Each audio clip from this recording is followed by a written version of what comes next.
Hello students, कैसे हैं आप सब। I hope all are doing well. तो चलिए हम अपनी ऑनगोइंग लेक्चर सीरीज जिसमें कि हम जीएस पेपर 2 का पार्ट बी जो है कवर कर रहे हैं। तो आज के लेक्चर में हम बेसिकली जो national income like GDP, GNP है ना, तो ये सब जो कॉन्सेप्ट होते हैं, ग्रॉस डोमेस्टिक प्रोडक्शन या फिर ग्रॉस वैल्यू एडिशन, ये सब चीजें क्या होती हैं, फैक्टर कॉस्ट क्या होती है, मार्केट कॉस्ट क्या होती है, ये सब चीजें जो है हम आज के लेक्चर में जो है जानने वाले हैं। This lecture for you is presented by me myself Archi Sahani.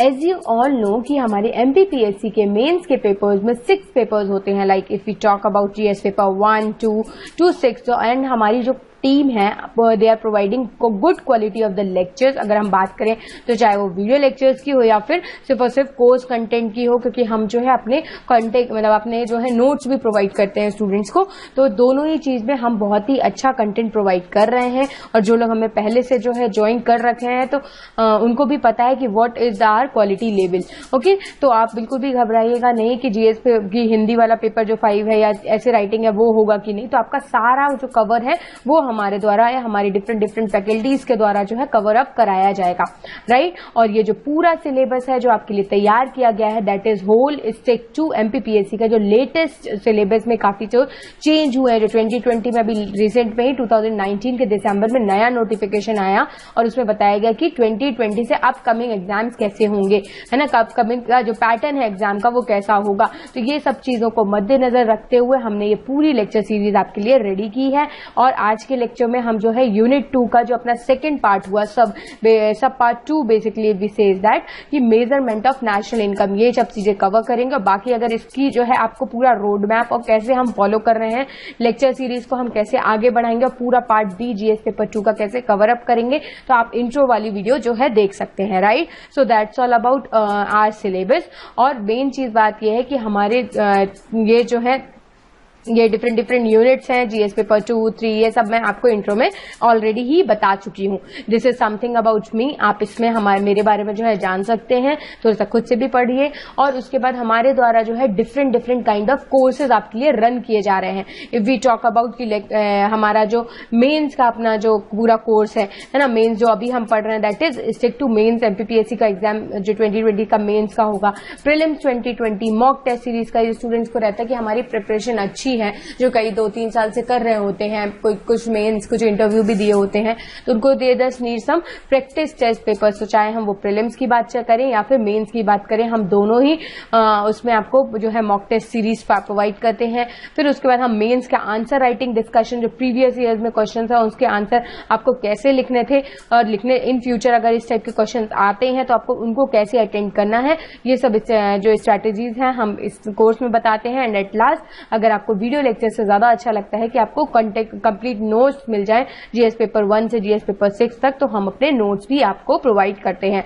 So that's all from our side. और अगर इन कोर्सेज में भी if you want some extra benefit तो आप 10% डिस्काउंट ले सकते हैं मेरा रेफरल कोड को यूज करके, राइट। और कोर्सेज के रिगार्डिंग और मोर इन्फॉर्मेशन के लिए you can directly visit to our website. And at last अगर फिर भी कोई क्वेरीज आती हैं तो you can directly contact on this number. Our team is basically 24/7 is 24/7 is available for you कि आपकी कोई भी क्वेरीज हो, कोई भी डाउट्स हो, they will sort it out. Okay, तो चलिए हम आज का जो लेक्चर है उसको स्टार्ट करते हैं।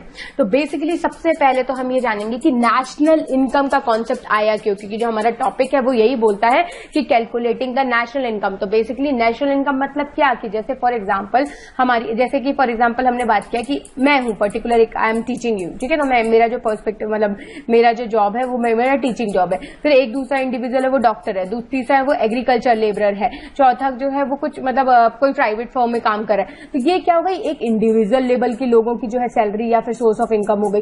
अब इन्हीं को जो है पूरा काउंट डाउन कर दिया जाए और एक पूरी नेशन लाइक इंडिया की, अपने इंडिया की बात करें या फिर अपन चाइना की बात करें, यूएसए की बात करें, तो वहां के लोगों की सारी गुड्स और सर्विसेज जो भी प्रोड्यूस हुआ है उसके गुड्स और सर्विसेज, जैसे कि मैं आपको एजुकेशन एक सर्विस दे रही हूँ, ठीक है। तो ये जो दोनों का काउंट डाउन होता है, दोनों का सम अप होता है, उसको हम क्या करते हैं, अगर उसे हम इकोनॉमिक टर्म्स में देखेंगे तो उसको हम क्या बोलते हैं, नेशनल इनकम बोलते हैं। ठीक है, तो नेशनल इनकम का बेसिकली कॉन्सेप्ट क्या है, ये एक मैक्रो इकोनॉमिक इंडिकेटर। बेसिकली हम जब इकोनॉमी पढ़ते हैं ना, तो हम इकोनॉमी को दो टाइप्स में पढ़ते हैं, मतलब इकोनॉमी के दो जो वेरिएंट्स होते हैं, लाइक माइक्रो इकोनॉमिक्स और मैक्रो इकोनॉमिक्स। जब इंडिविजुअल लेवल की हम जब बात करते हैं, जैसे मैंने बोला कि जब मेरे घर की या मेरी फैमिली की ऐसे पर्टिकुलर मैं कैसे एक्सपेंड कर रही हूँ, चीजों को कैसे अर्न कर रही हूँ, है ना, क्या मेरे इनपुट्स है, क्या मेरे आउटपुट्स है। जब फाइनेंस के टर्म्स में जब हम बात करेंगे तो हम क्या बोलेंगे उसको, माइक्रो मतलब बहुत छोटे लेवल पे, और वही चीज मैक्रो मतलब पूरा बहुत बड़े लेवल पे, कि सारे टीचर्स का निकालना, डेटा निकालना, या सारे टीचर्स का जो है फाइनेंशियल, चाहे वो गवर्नमेंट हो प्राइवेट हो, सबका जो है फाइनेंशियल स्टेटस देखना कि कितना वो कमा पाते हैं, क्या उनकी सोर्सेज ऑफ इनकम है। फिर ऐसे सारे डॉक्टर्स का, है ना, फिर पैरामेडिकल स्टाफ का, या फिर कोई प्राइवेट फर्म्स में सब लोग काम कर रहे थे उनका, फिर उनका भी, और मतलब ये मीडियम मैक्रो हुआ। और मेन मैक्रो क्या होगा कि पूरी एक नेशन की, वर्ल्ड की, स्पेसिफिक नॉर्थ ईस्टर्न नेशंस की, वेस्टर्न नेशंस की, सेंट्रल एशियन नेशंस की, तो उनको हम क्या बोलते हैं, मैक्रो इकोनॉमिक इंडिकेटर्स। मतलब बड़े लेवल पे जब हम फाइनेंस को डील करते हैं, पैसों का, इनकम को सो काउंट करते हैं, तो उसको हम क्या बोलते हैं, macro economic indicator of an economy. तो आपको बेसिकली समझ में आया होगा। अगर आपसे 3 मार्कर में पूछा जाए कि डिफाइन मैक्रो इकोनॉमिक्स या डिफाइन माइक्रो इकोनॉमिक्स, तो माइक्रो छोटे के लिए यूज होता है, पर्टिकुलरली इंडिविजुअल या छोटे फर्म्स लेवल पे यूज होता है, और मैक्रो क्या है, बड़े लेवल पे इंडिविजुअल, बड़े लेवल में आपका पूरे सारे फर्म्स को काउंट करना, या नेशन लेवल पे, या फिर पूरा ग्रुप ऑफ नेशंस, या वर्ल्ड लेवल पे जब अपन बात करते हैं तो अपन किस टाइप की इकोनॉमी की बात करते हैं, we use to talk about macro economics. Okay, so national income is a total value of produce goods and services in a country with in a year. तो हम इसको भी एक साल बोलते हैं, लाइक हमारा जो फाइनेंशियल ईयर है वो अपना 1 अप्रैल से 31 मार्च, तो मतलब इस टाइम पे कितनी एक कंट्री में, एक देश में, मतलब अपने इंडिया की बात करें फॉर एग्जाम्पल, तो कितने गुड्स और कितनी सर्विसेज उनकी जो है, अगर पैसों के टर्म्स में अगर उनकी जब हम बात करेंगे तो उसको हम क्या बोलते हैं कि ये आपकी कंट्री की नेशनल इनकम है। It denotes produce total value of expenditures value to produce, therefore it is essential for student to be aware of national income concept. तो इसीलिए जो है स्टूडेंट्स को आपको पढ़ाया जाता है, इकोनॉमिक्स का बेसिकली बेसिक है ये बिल्कुल कि नेशनल इनकम हमें क्यों, क्योंकि हमें एक कंट्री की, एक इंडिविजुअल लेवल की सबकी जो है इनकम, सोर्सेज ऑफ इनकम, और ये देखना है कि उनका लाइवलीहुड कैसा है, डेवलपमेंट कैसा है, इन सब के लिए हमें नेशनल इनकम के पैरामीटर्स और नेशनल इनकम को जानना काफी इंपॉर्टेंट हो जाता है। So changes in national income measure the rate of growth of the economy. तो जैसे जैसे नेशनल इनकम अगर बढ़ेगी तो इससे समझ में आएगा कि लोगों का डेवलपमेंट हो रहा है। नेशनल इनकम जब कम होने लगेगी तो इससे क्या समझ में आएगा कि लोगों का डेवलपमेंट या ग्रोथ रिटार्ड हो रही है, निगेटिव ग्रोथ हो रही है। फिर उसके वजह से क्या होगा कि बड़े बड़े एनजीओज है, इंटरनेशनल लेवल पे जो बड़े बड़े संगठन है, like world trade organisation, WHO, UNO, मतलब यूनाइटेड नेशन ऑर्गेनाइजेशन, तो ये लोग अपने स्टेट की जो गवर्नमेंट है, वो नेशन की जो गवर्नमेंट है, उन लोग फिर क्या करेंगे, पॉलिसीज, मेजर्स लेके आएंगे कि हम ये जो रिटार्ड या नेगेटिव ग्रोथ हो रही है नेशनल इनकम की, वो क्यों हो रही है, क्योंकि इसकी वजह से लास्ट क्या होगा, पॉवर्टी और हंगर फेस करना पड़ेगा लोगों को, है ना। तो इन सब चीजों को टेकल डाउन करने के लिए नेशनल इनकम बहुत ही ज्यादा इंपॉर्टेंट होता है। मैं ये चीज क्यों समझा रही हूँ आपको, क्योंकि आपको ये समझ में आ जाए कि अब हम थोड़ा बहुत जो है कॉन्सेप्ट इकोनॉमिक्स के समझ रहे हैं। अब नेक्स्ट क्लास में जैसे हम बैंकिंग के टर्म्स जानेंगे कि RBI क्या होता है ना, कमर्शियल बैंक्स क्या होते हैं, प्राइवेट बैंक्स क्या होते हैं, तो थोड़ा सा अपना इकोनॉमिक्स को, मतलब कई स्टूडेंट्स को ये बोरिंग लगता है, but this from my side this is one of my interesting topic. अगर आप इसको बहुत अच्छे से समझेंगे ना तो ट्रस्ट में, अगर आपको एक बार कॉन्सेप्ट समझ में आ गया तो आपको याद करना तो क्या, उसको रिवाइज करना भी मतलब ठीक है, मतलब कर लिया 10-15 दिन में एक बार वैसे पेजेस पलट के या स्लाइड्स पकड़ के पलट के, या फिर हमारे लेक्चर्स भी एक बार फिर से आप रिकॉर्ड, मतलब ये तो रिकॉर्डेड है, आप इसको फिर से सुन सकते हैं, है ना, रिप्ले कर सकते हैं। तो ये सब चीजें जो है नेशनल इनकम आपको समझ में आएगी, बेसिकली एक मैक्रो इकोनॉमिक पैरामीटर है, इंडिकेटर है इकोनॉमी का, जो कि हर एक साल में गुड्स और सर्विसेज की टोटल वैल्यूज को काउंट डाउन करता है। और ये बहुत ही इंपॉर्टेंट होता है लोगों को या बच्चों को जानने के लिए, या हम जैसे लोग जो कल के दिन हम किसी स्टेट में SDM होंगे, डिस्ट्रिक्ट कलेक्टर होंगे, या आप लोग कहीं DSP होंगे, तो उन लोगों के लिए जो है बहुत अच्छा रहता है कि डिस्ट्रिक्ट लेवल पे, टाउन लेवल पे क्या ग्रोथ रह रही है, और इससे हमारा ग्रोथ और डेवलपमेंट के भी पैरामीटर समझ में आते हैं। तो इसीलिए नेशनल इनकम काफी इंपॉर्टेंट है। अगर आपका जो है बेसिकली 3 मार्कर्स में तो नहीं, लॉन्ग आंसर में अगर 80 वर्ड्स या फिर 250 वर्ड्स वाले में, मतलब 11 मार्कर और बेसिकली 5 मार्कर में, अगर if they ask what are the measures behind national income, या फिर what are the reason to calculate national income, what is the importance of national income, तो ये सब चीजें आपको जो है पता होनी चाहिए, राइट। अब उसके बाद हम नेक्स्ट बात करें, similarly changes in the structure of national income of an economy reflect the change changing significance in different sectors. अगर हम बात करें कि सिर्फ अगर हम बोले कि पूरे नेशनल इकोनॉमी हमारे इनकम जो है वो रिटार्ड मोड में है, तो ऐसा नहीं है कि पूरे सब कुछ जो है एकदम से, या तो फिर बिल्कुल वॉर लाइक सिचुएशन हो, जो हमने 3-5 ईयर्स जो अपने 5 ईयर्स प्लान पढ़े थे, तो थर्ड 5 ईयर प्लान के बाद जब 1971 में जो इंडिया चाइना इंडिया पाकिस्तान 1965 में जो वॉर हुए थे, उसकी वजह से पूरी जो इकोनॉमी है स्टक डाउन हो गई थी। लेकिन कई बार क्या होता है कि नेशनल इनकम जो है डिक्टेटिव ग्रोथ होना वो पर्टिकुलर सेक्टर को भी दर्शाता है, तो हम उस सेक्टर पे भी फिर अच्छे से फोकस कर सकते हैं। ठीक है, तो in India national income is also per capita income has been consistently increasing. तो नेशनल इनकम को जब हम पॉपुलेशन से पूरा डिवाइड, मतलब पूरे देश की इनकम ये है और उसको पर मतलब आपका जो है पर्टिकुलरली पूरे पॉपुलेशन से जब हम डिवाइड कर देते हैं, तो पर कैपिटा इनकम की हर एक इंसान के ऊपर कितना खर्च ऑन एवरेज हो रहा है ये हमें पता लग जाता है। जैसे मान लीजिए कि एक फैमिली में 5 लोग हैं, ठीक है, और 500 रुपीज जो है उनकी मंथली सैलरी है, तो अगर 5 लोग में अगर डिवाइड करें तो पर हेड अगर आप पर कैपिटा इनकम उस फैमिली के रिस्पेक्ट में निकाले तो आपकी 100 रुपीज आ रही है। तो दैट इज ऑल जो है माइक्रो लेवल पे बात की। लेकिन अगर हम मैक्रो लेवल पे बात करें, बड़े लेवल पे बात करें, बड़े पैमाने पे बात करें, तो नेशनल इनकम को जब हम पूरी population of the nation state जब डिवाइड कर देते हैं, दो पर capita income of the people या वो जो है आपके लोगों की कम्युनिटी की पता चलती है। और ये रिकॉर्ड किया गया कि अपनी इंडिया की सिंस बिगिनिंग, सिंस इंडिपेंडेंस या फिर पुराने अगर डेटास को देखते हुए ये इंक्रीज मोड में जा रही है। तो ये अच्छी बात है कि लोगों का लाइवलीहुड अच्छा हो रहा है। In the recent year the rate of growth of national income has been accelerated, बढ़ रही है।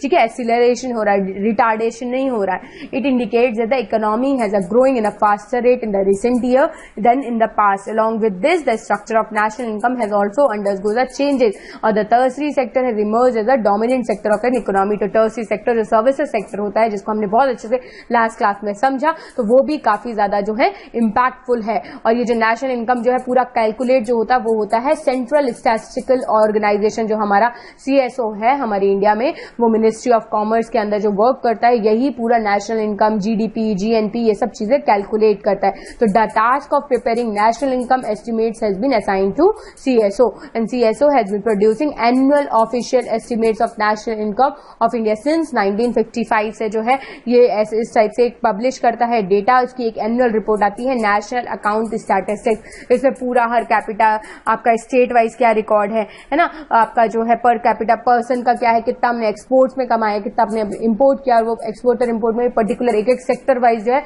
पूरा स्टैटिस्टिक ग्राफिकल रिप्रेजेंटेशन और डेटाज रहते हैं इसमें। तो this is all about national income. Okay, अब उसके बाद हम बात करते हैं कि ये बेसिकली जो है कैलकुलेट ही क्यों किया जाता है। तो ये हमने बहुत अच्छे से समझा कि इससे हमें ये पता चलता है कि हमारी जो इकोनॉमी है वो पॉजिटिव साइड में जा रही है कि नहीं, नेगेटिव अगर पॉजिटिव में तो जा रही है तो इट्स वेल एंड गुड, हमें और बूस्ट अप करना है।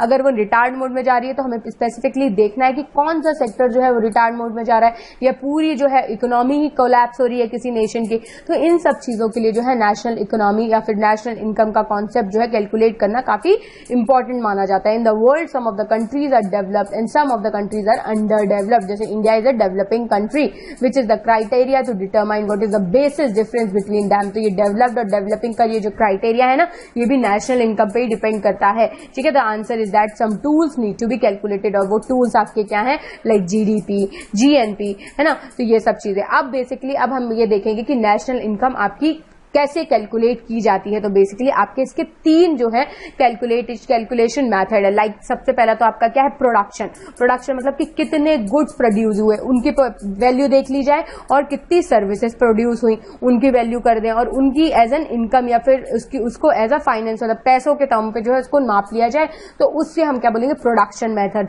दूसरा एक चीज होती है इनकम की, सभी लोगों की क्या इनकम रही, लाइक वो फिर चाहे वो आपके लोग बेसिकली गुड्स में लगे होंगे, किसी फैक्ट्री में काम कर रहे होंगे, या फिर सर्विसेज में काम कर रहे होंगे, तो सारे वो लोग जिनको सैलरी मिल रही है गुड्स और सर्विसेज सेक्टर में, है ना, उसको हम क्या बोलेंगे, इनकम मेथड। तो उनकी पूरी सैलरीज को काउंट डाउन करके जो है हम नेशनल इनकम जब कैलकुलेट करते हैं तो उसको हम बोलते हैं इनकम मेथड। और फिर एक होता है हमारा एक्सपेंडिचर मेथड की, जो भी इंसान है वो कितना जो है एक्सपेंड कर रहा है, एक्सपेंड उतना ही तो करेगा जितना वो कमा रहा है, तो है ना, इससे भी हम नेशनल इनकम को कैलकुलेट कर लेते हैं। तो ये एक हमने मोटा मोटा समझा कि प्रोडक्शन, इनकम और एक्सपेंडिचर। तो अगर आपसे पूछा जाए कि how national income has been calculated, what are the methods to calculate national income, तो आपको पता होना चाहिए कि there are majorly 3 method to calculate national income. First is production method, second is income method and last is expenditure method. तो production method basically क्या होता है कि जहां पे गुड्स और सर्विसेज जो है कितनी उसमें प्रोड्यूस हुई, that gives total production of the country. It will not calculate intermediate product. ये नहीं कि स्टील प्रोड्यूस हुआ फिर बाद में वो किसी कार बनाने में या आयरन बना और वो कार बनाने में भी यूज हुआ, तो फिर डबल कास्केडिंग इफेक्ट हमें नहीं करना है कि डबल बार उसको नहीं जोड़ना है. हमें बिल्कुल जो फाइनल गुड या फाइनल सर्विसेज जो कहीं पे बन रही हैं उनका जो है प्रोडक्शन को कैलकुलेट करना है. उसको हम क्या बोलते हैं, production method of calculating national income. Next अपन अगर बात करें इनकम मेथड की, तो in this method the value of the factor involve produce goods services are added together like wages. सबको क्या वेजेस मिल रहे हैं, सैलरीज क्या मिल रही है, किसी को कोई प्रॉफिट हो रहा है क्या, कहीं पे किसी ने अपना किराए से भाड़े से जो है अपने बिल्डिंग चढ़ाई हुई है तो उसको रेंट से, मतलब जो different kind of sources of income है किसी भी लोगों के, इंटरेस्ट रेट भी, मतलब उनकी जो सेविंग में जो इंटरेस्ट रेट्स है उन सबको भी पूरा जब काउंट करते हैं तो वो एक पर्टिकुलर सब इंसान की जो सबको जब अपन टोटल करते हैं वो आपकी एक नेशन की क्या हो गई, इनकम समझ में आई कि लोगों ने इतना कमाया है. तो लोगों ने जितना कमाया है उसको जब पॉपुलेशन से डिवाइड कर देंगे तो वो क्या हो जाएगा, पर कैपिटा इनकम. और लोगों ने कितना कमाया है को ही रखे रहेंगे तो वो आपकी हो जाएगी नेशनल इनकम. अगर किसी हम एक नेशन की टेरिटरी और एक फाइनेंशियल ईयर, पर्टिकुलर एक ईयर की बात करेंगे तब, ठीक है. और एक अपना होता है एक्सपेंडिचर मेथड. तो all expenditure taken place in the country with added together increasingly produce final values is equal to the value of the consumer abroad. तो बेसिकली कंज्यूमर उतना ही सामान खरीदेगा जितनी उसकी इनकम होगी, या वो बोलते हैं ना कि पैर उतने ही पसारे जाते हैं जितनी आपकी चादर होगी, उससे ज्यादा आप करोगे तो आप अफोर्ड ही नहीं कर पाओगे. तो इसीलिए जो है expenditure method is also one of the method of calculating national income. तो ये आपके मेजरली 3 मेथड्स होते हैं. अब हमारे डिफरेंट कॉन्सेप्ट होते हैं कि मतलब नेशनल इनकम को भी हम एक जीडीपी के टर्म्स में भी कैलकुलेट करते हैं, एनडीपी के टर्म्स में भी कैलकुलेशन करते हैं, जीएनपी भी सुना होगा आपने, और आपने सुना होगा एनएनपी, नेट नेशनल प्रोडक्ट. और नेशनल प्रोडक्ट से ही जब हम इसको पूरा ओवरऑल अपनी पॉपुलेशन किसी टेरिटरी या स्टेट की अगर आपको निकालनी है तो स्टेट की जो एनएनपी होगी उससे अगर अपन overall population of the state को जो है डिवाइड कर देंगे, लाइक इंडिया मतलब अपने मध्य प्रदेश में जैसे 7.2 करोड़ जो है उतनी जनसंख्या है तो उसको डिवाइड कर देंगे तो हर एक पर्टिकुलर जनसंख्या के एक एवरेज जो है अपन को पता चल जाएगा कि इतनी इनकी सोर्स ऑफ इनकम है. ठीक है, चलिए अब इससे पहले जो है हम जानेंगे एक फैक्टर कॉस्ट होता है और एक आती है आपकी मार्केट कॉस्ट. तो देखो सिंपली इसमें कुछ भी नहीं है. फैक्टर कॉस्ट होता है कि कोई भी प्रोडक्ट की वैल्यू जब फैक्ट्री में बनी हो तब, मतलब इसमें तब कोई ना कोई एक्साइज ड्यूटी कुछ नहीं लग रही, कोई ट्रांसपोर्टेशन का कॉस्ट कोई भी नहीं लग रहा, सिर्फ और सिर्फ क्या लग रहा है कि बिजली लग रही है. जहां पे फैक्ट्री लग रही है तो मतलब जहां पे जिस कोई प्रोडक्ट बना तो फैक्ट्री, जैसे मान लीजिए कि एक अमूल का प्लांट है, मैं फॉर एग्जाम्पल आपको बहुत अच्छे से समझाती हूँ. अमूल का एक प्लांट है, ठीक है, तो अमूल के प्लांट में वो अमूल कूल की जो फ्लेवर्ड मिल्क की बॉटल है ना, जब वो बनती है, ठीक है, तो वो जब वो फैक्ट्री अमूल के प्लांट में जब वो बनी, जब उसमें ना तो कोई ट्रांसपोर्टेशन कॉस्ट लगा, ना तो उसको कोई एक जगह से दूसरी जगह सामान ले जाने में उसमें कोई टैक्स लगा, जीएसटी लगा, तो कोई आपका जो है एक्साइज ड्यूटी, कस्टम ड्यूटी कुछ नहीं लगा, सिर्फ और सिर्फ वो फैक्ट्री के अंदर ही उसकी बनावट में कितना पैसा लगा एक बॉटल को, तो उसको हम क्या बोलते हैं, फैक्टर कॉस्ट, या इनडायरेक्टली इसको हम बोलते हैं factory cost. What is the final product, what is the final cost of A product in factory level. तो बेसिकली इसमें आपकी जब हम फैक्ट्री लेवल पे जब बात करते हैं तो सबसे ज्यादा आपका क्या क्या चीजें कैलकुलेट होती है, सबसे ज्यादा तो आपकी कोई भी कहीं पे भी जो मटेरियल लगा है, मतलब जो आपने फ्लेवर्ड मिल्क बनाया तो उसमें क्या क्या मटेरियल लगा है वो चीज आपकी कैलकुलेट होती है. ठीक है, उसके बाद अगर हम नेक्स्ट बात करें तो वहां पे जो लेबर या वर्कर्स, जो भी वर्कर्स आपके काम कर रहे हैं, है ना, वो लेबर्स का उनको क्या सैलरी देनी है, कोई कैपिटल कहीं पे जो बड़ी बड़ी मशीन लगी हुई है वो कैपिटल कितना क्या लगा, और जो है at last land, power, rent,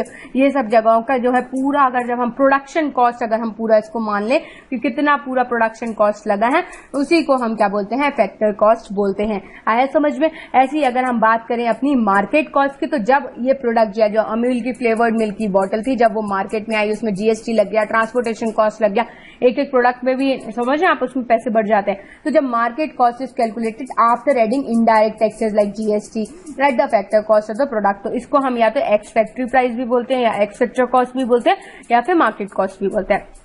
ठीक है। तो ये चीज आपसे 3 मार्कर में पूछ ली जाती है, तो हमें पता होना चाहिए। ठीक है। तो factor cost is an input cost that producer has to incur in the process of production. It includes like loan, interest, price of raw material, labour, rent, power, है ना। तो इनको इसीलिए इनडायरेक्टली हम प्रोडक्शन कॉस्ट भी बोलते हैं। वही चीज if you talk about market cost, तो मार्केट कॉस्ट जो होती है कि जब फैक्ट्री से जो सामान आया और एक फाइनल डेस्टिनेशन पे पहुंचा, तो जितने भी उसमें टैक्सेस डायरेक्ट और इनडायरेक्ट लगे उनको हम क्या बोलते हैं, मिला के जब हम उनको बोलते हैं तो उसको एक्स फैक्ट्री प्राइस भी बोलते हैं या फिर उसको मार्केट कॉस्ट बोलते हैं। In India we calculate income at factor cost because of non uniform taxes. और इंडिया में हमारे यूनिफॉर्म टैक्सेस इतने ज्यादा है नहीं, मतलब इतने अच्छे से है नहीं, है ना, कि पूरा बैलेंस है नहीं, स्लैब है नहीं। अब लेकिन जीएसटी की वजह से कुछ कुछ हम जो है कैलकुलेशन जो है मार्केट कॉस्ट पे भी करने लगे हैं, लेकिन जो अपना ओवरऑल जो इन कैलकुलेशन ऑफ इनकम जो हम करते हैं वो फैक्टर कॉस्ट पे ही करते हैं, है ना। क्योंकि अभी भी स्लैब जो है जीएसटी के बार बार चेंज होते रहते हैं, उसकी वजह से काफी कुछ जो है अंतर आ जाता है। अब उसके बाद हम कुछ नेशनल इनकम की बात करें तो बेसिकली नेशनल इनकम ये जो मैं आपको पहले भी बता चुकी है, it is the sum total of the factor of income accruing the resident of the country both, चाहे फिर वो आपके विद इन और outside the economic territory of the nation income of the country. तो national income is calculated at the particular period, normally जो हम financial year बोलते हैं 1 अप्रैल से 31 मार्च तक, है ना। और net factor income from abroad is added to the domestic. ये हम आपको पूरा जीवीए जीएनपी पे बात करते हैं, उसके बाद जो है हम मतलब आपका जो है पूरा बात करेंगे। ठीक है। अब हम चलिए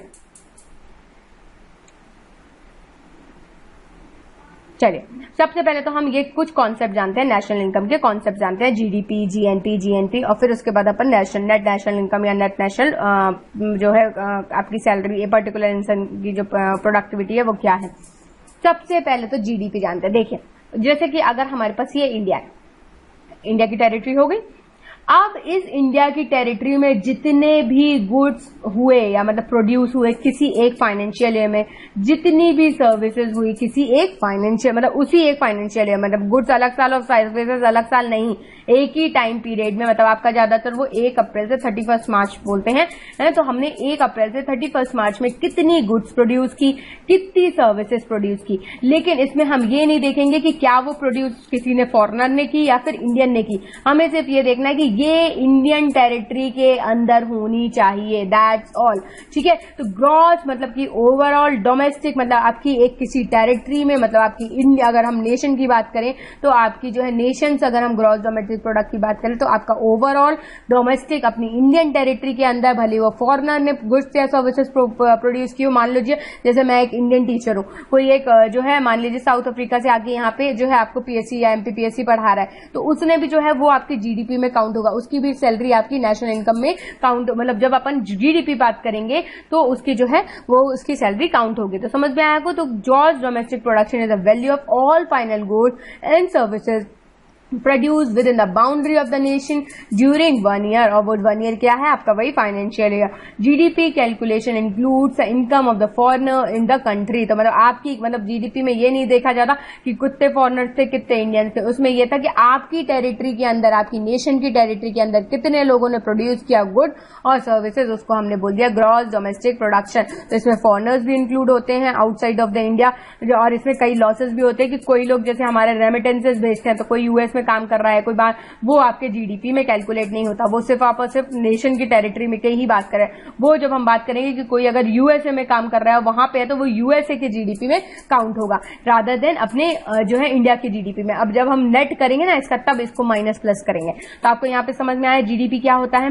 नेट तो बेसिकली अपना क्या हो गया, फिर सारी जो वैल्यूज है गुड्स की, फाइनल गुड्स की, सर्विसेज की, है ना, over a period of time, that is period is financial year.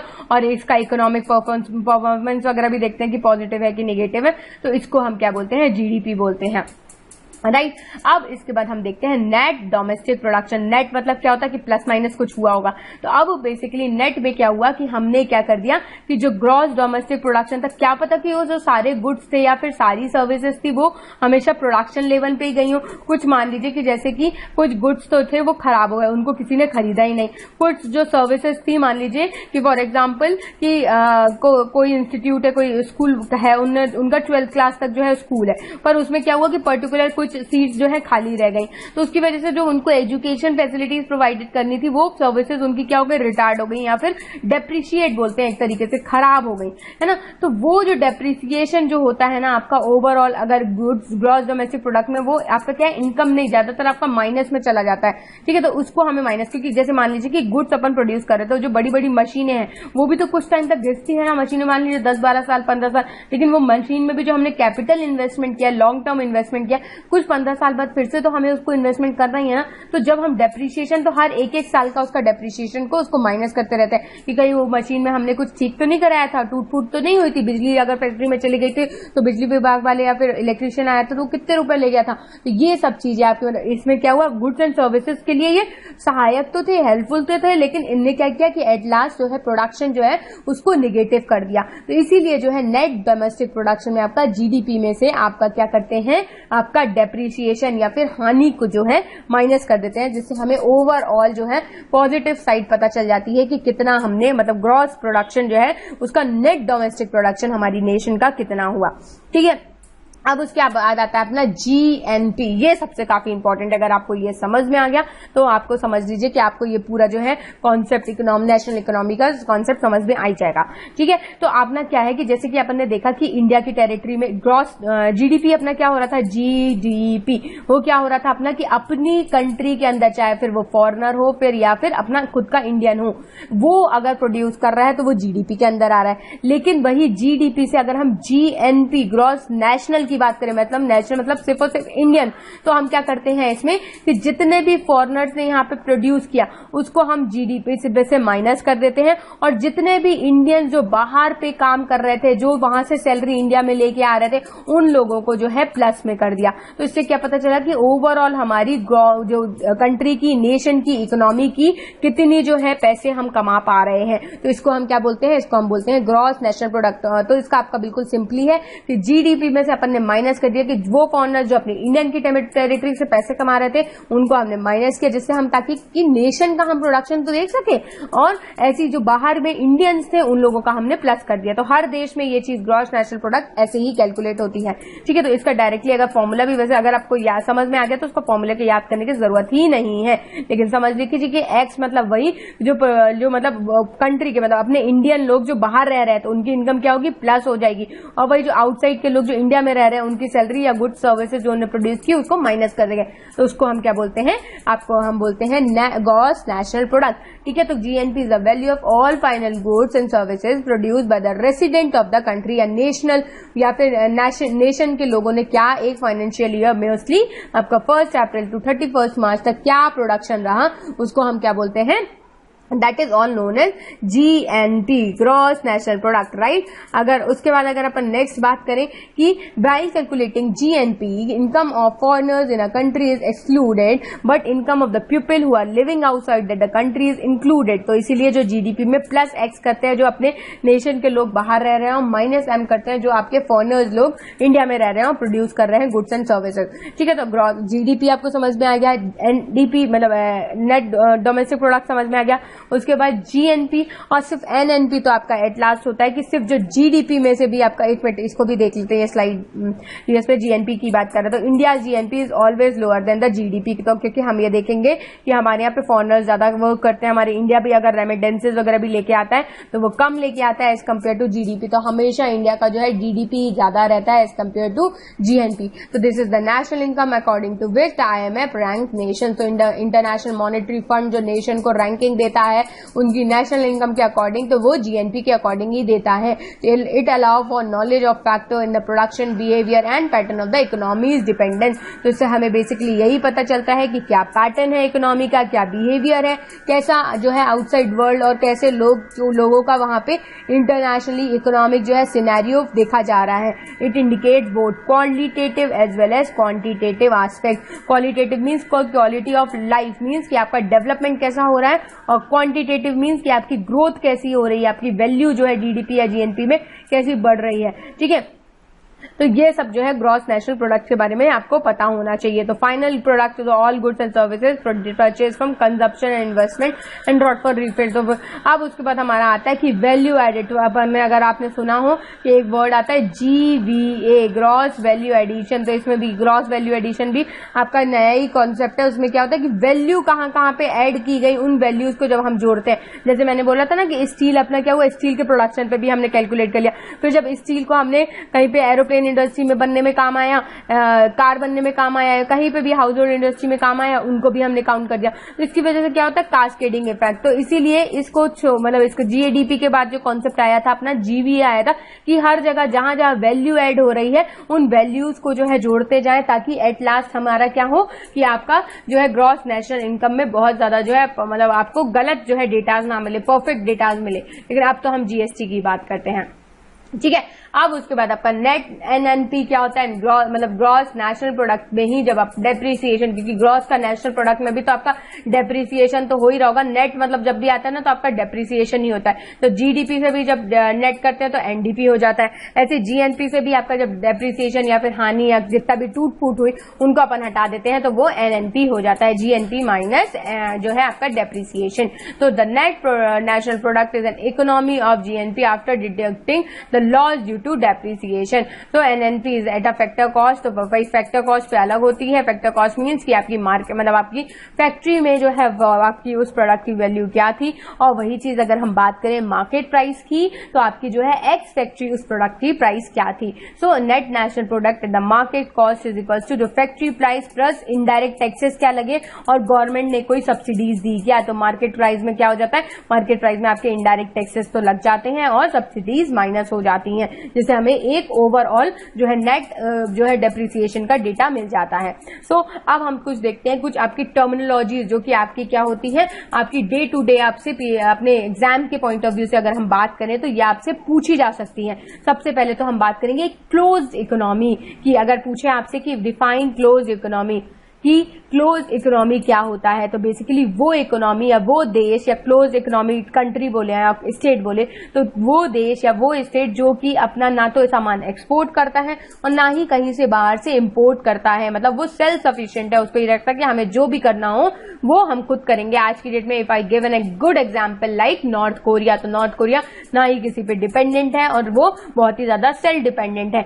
तो बेसिकली जब हमारी इकोनॉमी क्लोज रहेगी तो हमें क्या होगा कि हम सारा का हमें सब हमारा बहुत ही ज्यादा बर्डन हो जाएगा कि हमें सारे गुड्स जो है खुद ही प्रोड्यूस करने हैं, सारी सर्विसेज खुद प्रोड्यूस करनी है, चाहे वो हेल्थ फैसिलिटीज हो, एजुकेशन फैसिलिटीज हो, है ना, हमें सब कुछ चीजें, क्योंकि क्लोज इकोनॉमी हमें देश विदेशों से बात ही नहीं करनी है, कोई रिश्ता ही नाता नहीं रखना, तो मतलब इसका मतलब क्या हुआ कि हमें सब कुछ खुद करना है। तो an economy that does not maintain any economic relation with the rest of the world is known as close economy. So economic goods, those goods which are scarce in supply and hence command a price, तो उसको हम क्या बोलते हैं, close economy बोलते हैं। अब economic growth क्या होती है, इकोनॉमिक ग्रोथ वही कॉन्सेप्ट होता है कि GDP या GNP या NNP वगैरह जो अपन ने कैलकुलेट किया उसका एक टाइम पीरियड बाद अगर हम इसको देखें तो हमारा जो है तो हमारा क्या हो रहा है कि एट लास्ट प्रोडक्शन अच्छा हो रहा है, तो इसको हम क्या बोलते हैं कि हमारा ग्रोथ इकोनॉमी जो ग्रोथ है वो आपकी क्या हो रही है, अच्छे उसमें जा रही है, मतलब पॉजिटिव साइड में जा रही है। ओके, तो ये हमारा कॉन्सेप्ट किसका आता है, इकोनॉमिक ग्रोथ का, sustain increase in the real national income of a country. तो किसी कंट्री की रियल नेशनल इनकम में क्या ग्रोथ हो रही है, that is all comes under economic growth. उसके बाद नॉमिनल नेशनल इनकम एक कॉन्सेप्ट आता है, तो the money value of all the final goods and services produced in a economy during a year estimated at the current price, जिसको हम current price बोलते हैं ना, इन्फ्लेशन,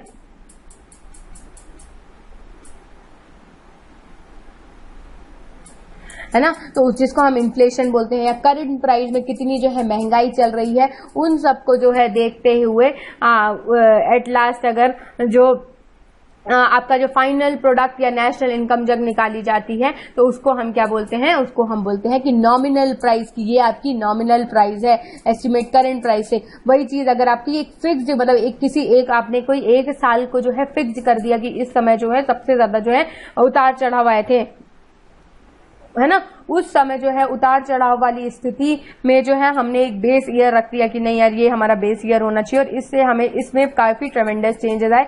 उसके बाद से जो है इकोनॉमी स्टैग्नेंट मोड में चली गई, तो उसको हम बेस ईयर से फिर ले लेते हैं और उसको बेस ईयर से हम कैलकुलेट करते हैं अपना नेशनल इनकम को, तो उसको हम बोलते हैं रियल इनकम। तो अगर आपसे नॉमिनल या फिर रियल इनकम, है ना, नॉमिनल इनकम या फिर रियल इनकम, जो भी आपका अगर डिफरेंस पूछना है, मतलब या अगर आपसे पूछे जाए कि डायरेक्टली थी मार्कर में अगर आपसे बेसिकली पूछा जाए कि डिफाइन नॉमिनल इनकम, तो नॉमिनल इनकम आपकी करंट प्राइस की, करंट में क्या डेटा, करंट में क्या गुड्स या करंट में क्या सर्विसेज के प्राइस चल रहे हैं, उसको कैलकुलेट करना comes under nominal national income. और वही चीज अगर हम रियल की बात करें तो रियल प्राइस किसके अंडर में आती है, वो एक अपन जब बेस ईयर ज्यादा आपका 4-5 साल तक का बेस ईयर एक रन करते हैं अपन, जो कि आगे पुराने 5 साल और नए 5 साल को बैलेंस करके एक एवरेज जो है बेस ईयर काउंट किया जाता है कि इस समय ग्रोथ काफी अच्छी रही, ठीक है। उसके बाद सब्सिडीज, जो कि गवर्नमेंट जो है कहीं कोई गवर्नमेंट को लगता है कि नहीं ये सेक्टर जो है इन फ्यूचर लॉस में जा सकता है या फिर इसमें इन फ्यूचर जो है प्राइवेट इन्वेस्टमेंट ज्यादा होना चाहिए, तो वहां पे गवर्नमेंट क्या करती है, सब्सिडीज देती है ताकि जो है प्राइवेट इन्वेस्टर्स को जो है अट्रैक्ट कर सके। तो it is grant given to the current account by the government to private industries and public cooperation for selling certain goods at fix price का फिक्स करके फिर सब्सिडीज देती है, ठीक है। तो ये आपके कुछ कॉन्सेप्ट्स होते हैं। अब उसके बाद हम देख लेते हैं कि नेशनल इनकम का जो मेजरमेंट होता है वो आपके पर्टिकुलरली डिफरेंट सेक्टर्स पे कैसे जो है वो डिफरेंट इम्पैक्ट देता है। लाइक अगर अपन प्राइमरी सेक्टर की बात करें तो ये अपन ने लास्ट क्लास में जो फर्स्ट लेक्चर था अपना प्राइमरी सेक्टर पे बेस्ड था कि एग्रीकल्चर जो है उसके इश्यूज और क्या चैलेंजेस फेस किया और गवर्नमेंट ने क्या स्टेप्स उठाए, ठीक है। तो all production unit engaged in exploitation of the natural resources, like if we talk about agriculture, fishing, mining, quarrying, forestry, logging, तो ये सब जो है जितना भी प्राइमरी सेक्टर में प्रोड्यूस हुआ वो आपका नेशनल इनकम में काउंट होता है। भले ही फिर हम उसे प्रोडक्शन लेवल पे लें, इनकम लेवल पे लें या फिर एक्सपेंडिचर लेवल पे लें, ठीक है। ऐसी अगर हम नेक्स्ट बात करें सेकेंडरी सेक्टर में, तो जो आपका मैन्युफैक्चरिंग यूनिट है वहां पे क्या क्या चीजें प्रोड्यूस हुई वो अभी आपकी नेशनल इनकम में काउंट होती है। और टर्सरी सेक्टर में जो सर्विसेज है like banking, insurance, trade, hotel, है ना, restaurant, transportation, storage, real estate, dwelling, public administration, defence, other services, तो ये सारी सर्विसेज आपकी जो है नेशनल इनकम की अंडर कैलकुलेट होती हैं। तो ये सारी आपकी चाहे प्राइमरी सेक्टर हो, सेकेंडरी सेक्टर हो या एट लास्ट आपकी टर्सरी सेक्टर हो, ये तीनों इकोनॉमी आपकी किसके अंदर, ये आपकी नेशनल इनकम में काउंट हो रही हैं, ठीक है। तो ये आज बेसिकली हमने क्या क्या चीजें पढ़ी। तो सबसे पहले तो हमने पढ़ा कि आपका जो है कॉन्सेप्ट जो है बेस्ड किस किस चीजों पे होता है, कैसे जो है के पैरामीटर्स क्या होते हैं। तो आपके बेसिकली जो कॉन्सेप्ट आपका बेस्ड पैरामीटर्स है लाइक जीडीपी, जीएनपी, आपका एनएनपी और एनडीपी, तो ये आपके 4 पैरामीटर्स है। अगर आपसे इससे डायरेक्टली डेफिनेशन पूछे तो आपको ये पता होना चाहिए, फॉर्मुलेटिव वे में पूछे तो फॉर्मुलेशन पता होना चाहिए, फॉर्मूला पता होना चाहिए। उसके बाद भी स्विच्ड टू की आपका जो है कैलकुलेट करने के बेसिकली आपकी ये जो चाहे वो जीवीओ हो, जीडीपी हो, इन सबको कैलकुलेशन के आपके 3 मेथड्स होते हैं। First is production method, second is आपका expenditure method and third is आपका कंजम्पशन मेथड, ठीक है। उसके बाद हमने नेक्स्ट जो है आपके डिफरेंट छोटे जो है आपके 3 मार्कर्स से रिलेटेड डेफिनेशंस पढ़ी, लाइक क्लोज इकोनॉमी, और ऐसी क्लोज का जस्ट अपोजिट होता है ओपन इकोनॉमी, जिनको पूरे वर्ल्ड से हर कोने से जो है मतलब होता है, उनका एक्सपोर्ट भी बहुत होता है और इंपोर्ट भी बहुत होता है। तो ये जो इकोनॉमी होती है उसको अपन क्या बोलते हैं, ओपन इकोनॉमी बोलते हैं। ऐसी इकोनॉमिक ग्रोथ चाहे वो नेगेटिव में भी हो सकती है और आपकी पॉजिटिव में भी हो सकती है। तो करंट ट्रेंड आपकी नेशन की इकोनॉमी क्या चल रहा है उससे हमें इकोनॉमिक ग्रोथ पता चलती है। फिर उसके बाद हम नेशनल इनकम को नॉमिनल और रियल रिस्पेक्ट में जो है काउंट करते हैं। लाइक नॉमिनल में हम करंट प्राइस को लेते हैं और रियल में हम क्या करते हैं, हम एक फिक्स्ड प्राइस को लेते हैं। और सब्सिडी जो कि गवर्नमेंट प्रोवाइड करती है फाइनेंस या प्राइवेट सेक्टर को अट्रैक्ट करने के लिए। और at last we have discussed about कि नेशनल इनकम का मेजरमेंट तीनों ही sector, if we talk about primary sector जो कि स्टिक ऑन होता है, agriculture, fishing, mining, quarrying, forestry, यहाँ के जो प्रोडक्शन है जिनको फर्दर प्रोसेसिंग की जरूरत नहीं होती वो उसी से जो है पैसे कमा सकते हैं, तो उनको हम क्या बोलते हैं, प्राइमरी सेक्टर बोलते हैं। ओके, सेकेंडरी सेक्टर की अगर हम बात करें तो लाइक मैन्युफैक्चरिंग यूनिट्स की बात करें हम, जहाँ पे मैन्युफैक्चर होती है चीजें, construction, electric gas, water supply, तो इन सबको आप सेकेंडरी सेक्टर्स में रखते हैं। और एट लास्ट टर्सरी सेक्टर्स जो कि आपको इंगेज करता है लाइक सर्विसेज में, we talk about banking, insurance, trade, hotel, restaurant, transport, storage, real estate, dwelling, public administration, defense. So these all kind of tertiary sector services comes under measurement of national income. So this all we have discussed in today's class. I hope you like it, you enjoyed it. So chaliye, we will meet up in next class. That's all for today. Thank you and have a good day.